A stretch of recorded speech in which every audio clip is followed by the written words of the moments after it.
Islamic videos دیکھنے کے لیے ہمارے چینل کو سبسکرائب ضرور کریں۔ اعوذ باللہ من الشیطان الرجیم۔ قرآن پاک کا جب آغاز کیا جائے تو حکم ہے کہ اللہ کی پناہ طلب کی جائے شیطان مردود سے۔ قرآن پاک میں آتا ہے فَإِذَا قَرَأْتَ الْقُرْآنَ فَاسْتَعِذْ بِاللَّهِ مِنَ الشَّيْطَانِ الرَّجِيمِ، سورۃ النحل آیت نمبر 98، کہ جب تم قرآن کی تلاوت کرو تو شیطان مردود سے اللہ کی پناہ مانگو۔ تو قرآن پاک کے پڑھنے کے آداب میں سے پہلا ادب کیا ہے کہ شروع میں کیا کیا جائے؟ شیطان مردود سے پناہ مانگی جائے اور اللہ تعالی کی پناہ میں اپنے آپ کو دیا جائے۔ کیوں؟ شیطان انسان کے دل میں ویسے بھی بہت وسوسے ڈالتا ہے، لیکن اس کی کوششیں اس وقت اور تیز ہو جاتی ہیں جب انسان اللہ کے رستے کی طرف قدم اٹھاتا ہے اور وہ اس مقام تک پہنچ جاتا ہے کہ اللہ کی کتاب کھول لے، کیونکہ اب وہ اور زیادہ خوف میں مبتلا ہو جاتا ہے نا کہ اگر یہ شخص قرآن سے جڑ گیا تو پھر کیا ہوگا، میرے ہاتھ سے نکل جائے گا، اور اگر قرآن اس کو سمجھ آ گیا، اس کے دل میں اتر گیا، تو پھر یہ میرے بس میں نہیں رہے گا، کیونکہ اللہ تعالیٰ نے قرآن پاک میں فرمانا ہے ان عبادی لیس لک علیہم سلطان، جو میرے بندے بن جائیں گے، بے شک میرے بندے، ان پر تیرا کوئی زور نہیں چلے گا۔ تو وہ پورا زور لگاتا ہے کہ انسان قرآن پڑھ کر بھی بھٹکے یا قرآن پڑھتے سمجھتے ہوئے بھی ادھر ادھر ہو جائے۔ جیسے نماز میں سب زیادہ وسوسے ڈالتا ہے، اسی طرح قرآن پڑھتے وقت بھی بہت وسوسے ڈالتا ہے، یہ تو بہت مشکل ہے اور یہ تو تمہارے بس کی بات نہیں، اور کیا پتا اس کا معنی یہ نہ ہو، کچھ اور ہو، اور اس طرح کی باتیں جو انسان کو اس سے پیچھے کر دیں، ہٹا دیں۔ اس لیے بہتر ہے کہ جب انسان قرآن کھولے، پڑھنے لگے، تو اعوذ باللہ کے ساتھ ابتدا کرے۔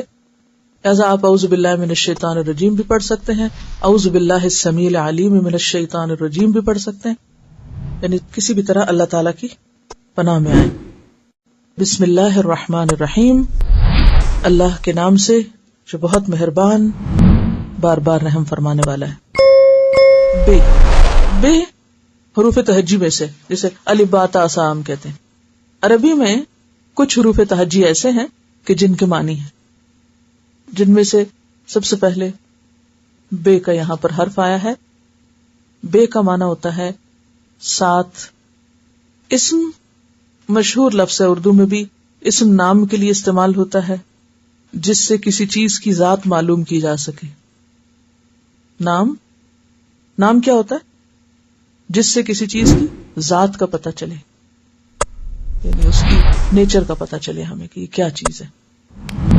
مثلا اس میں اس پر جو بھی آپ کے سامنے چیزیں رکھی ہوئی ہیں، ان سب کا کوئی نہ کوئی نام ہے، ٹھیک ہے نا؟ کاغذ، قلم، کتاب، گلاس، تو یہ کتاب کیا ہے؟ نام ہے کس کا؟ اس چیز کا۔ اور اس ورڈ کے ذہن میں آتے ہی ہمارے سامنے ایک خاص چیز کی پکچر بن جاتی ہے۔ اسم کا جو روٹ ہے عربی میں سین میم واو ہے۔ اللہ کا لفظ معلوم ہے آپ سب کو، الف لام ہے روٹ ہے۔ الرحمن فعلان کے وزن پر مبالغے کا صیغہ ہے۔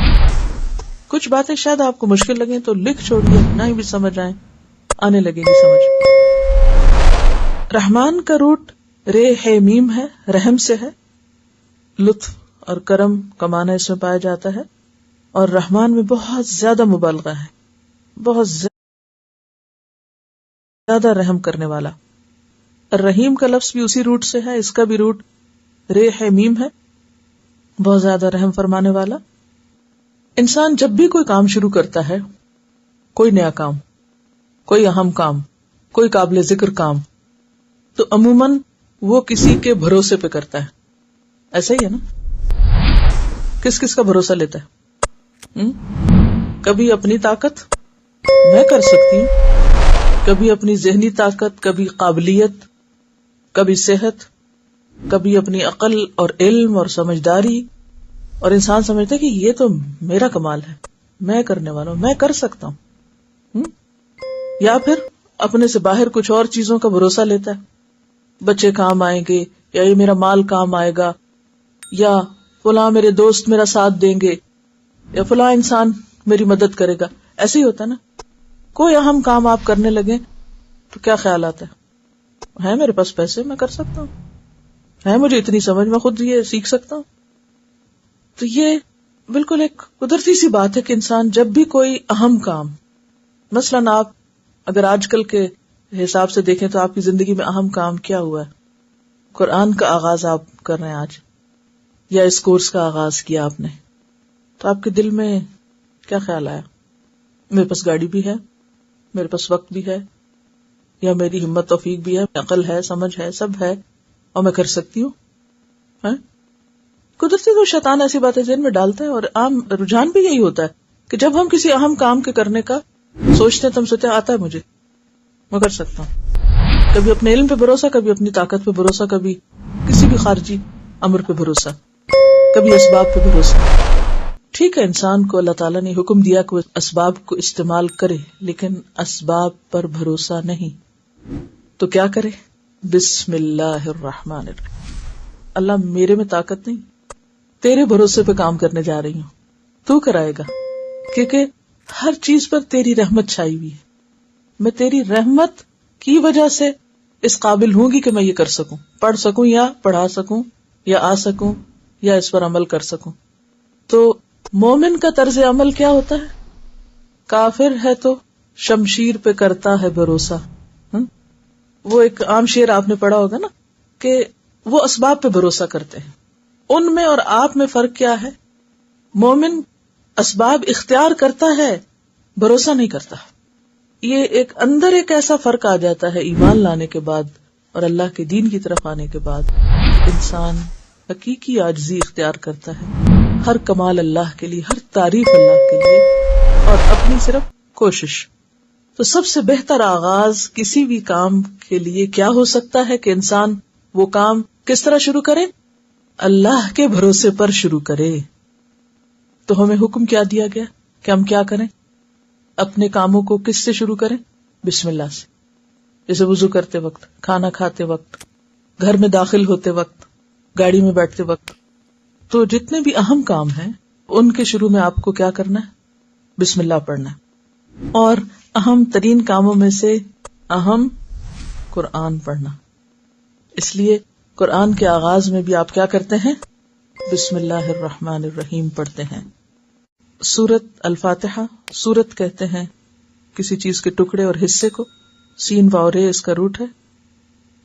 الفاتحہ کا روٹ ہے فتح, فتح سے. فتح کا معنی ہوتا ہے کسی چیز کی بندش کو دور کرنا, کھولنا, یعنی قرآن کھلتا ہے اس سے, قرآن کی ابتدا ہوتی ہے. اس سورت کے اور بھی کئی نام ہیں جیسے ام الکتاب, ام القرآن, سورت الحمد, الشفا, الکنز. سورت الفاتحہ قرآن پاک کی سب سے پہلی سورت ہے, اور اس سورت کی فضیلت میں کچھ احادیث بھی وارد ہوئی ہیں. حضرت عبداللہ بن عباس فرماتے ہیں کہ ایک دن جبریل علیہ السلام رسول اللہ صلی اللہ علیہ وسلم کے پاس بیٹھے ہوئے تھے, کیونکہ یہ آپ کو معلوم ہے نا کہ جب وہ وحی لاتے تھے تو آپ کے پاس بیٹھتے تھے, کہ انہوں نے اپنے اوپر ایک زوردار آواز سنی. انہوں نے اپنا سر اٹھایا, پھر فرمایا یہ آسمان کا ایک دروازہ ہے جو آج سے پہلے کبھی نہیں کھلا. پھر فرمایا یہ ایک فرشتہ ہے جو آج سے پہلے زمین پر کبھی نہیں اترا. پھر اس فرشتے نے آپ صلی اللہ علیہ وسلم کو سلام کیا اور 2 نوروں کی خوشخبری دی اور کہا یہ 2 نور آپ ہی کو دیے جا رہے ہیں, آپ سے پہلے کسی نبی کو نہیں دیے گئے. ایک سورت الفاتحہ اور دوسرا سورت البقرہ کی آخری 2 آیات. آپ جب کبھی ان دونوں میں سے کوئی کلمہ تلاوت کریں, یعنی سورت فاتحہ پڑھیں یا سورت البقرہ کی آخری آیات پڑھیں, تو آپ کو طلب کردہ چیز ضرور عطا کی جائے گی, یعنی اس کے بعد دعا قبول ہوتی ہے. صحیح مسلم کی روایت ہے. تو اس سے پتہ چلتا ہے کہ سورت الفاتحہ کتنی عظیم سورت ہے اور اس کا پڑھنا کتنا بابرکت ہے. اور اللہ سبحانہ وتعالی نے رسول اللہ صلی اللہ علیہ وسلم پر خاص انعام فرمایا اور آپ کو یہ سورت عطا فرمائی. قرآن پاک میں آتا ہے وَلَقَدْ آتَيْنَاكَ سَبْعًا مِّنَ الْمَثَانِي وَالْقُرْآنِ الْعَظِيمِ, کہ ہم نے آپ کو 7 بار بار دہرائی جانے والی آیات عطا کی ہیں. اور اس سے مراد سورۃ الفاتحہ ہی ہے۔ ایک اور حدیث ہے جو بخاری کی ہے، ایک صحابی سے آپ نے فرمایا، میں تجھے قرآن کی ایک ایسی سورت بتلاؤں گا جو قرآن کی سب سورتوں سے بڑھ کر ہے، اور وہ ہے الحمدللہ رب العالمین، اور یہی ہے وہ 7 آیات جو بار بار دہرائی جاتی ہیں، اور قرآن عظیم جو مجھے دیا گیا۔ حضرت ابو ہریرہ رضی اللہ عنہ فرماتے ہیں کہ آپ صلی اللہ علیہ وسلم نے فرمایا، سورت الحمد ہی ام القرآن، ام الکتاب، اور دہرائی ہوئی 7 آیات ہیں۔ یہ ترمذی کی روایت ہے۔ کیا؟ ام القرآن، ام کا کیا معنی ہوتا ہے؟ ماں، اور ماں سے مراد یہاں کیا ہے؟ یعنی اصل، بنیاد۔ ام الکتاب اور دہرائی ہوئی 7 آیات۔ اس سورت کا نام الشفا بھی ہے اور الرقیہ بھی ہے، یعنی اس کے ذریعے دم بھی کیا جاتا ہے، شفا بھی حاصل ہوتی ہے، اور ویسے تو قرآن سارے کا سارا ہی شفا ہے۔ سورت الفاتحہ ترتیب نزولی کے اعتبار سے 5ویں نمبر پر آتی ہے، اور یوں یہ نبوت کے ابتدائی دور میں نازل ہوئی، اور یہ پہلی سورت ہے جو پوری کی پوری ایک ہی بار اتری۔ باقی صورتیں تو کس طرح ہوتی ہیں کہ کوئی حصہ ایک دفعہ اترا، پھر کچھ بعد میں اترا، پھر ان کو اکٹھا کیا گیا، لیکن یہ پوری 7 آیات اکٹھی اتری ہیں۔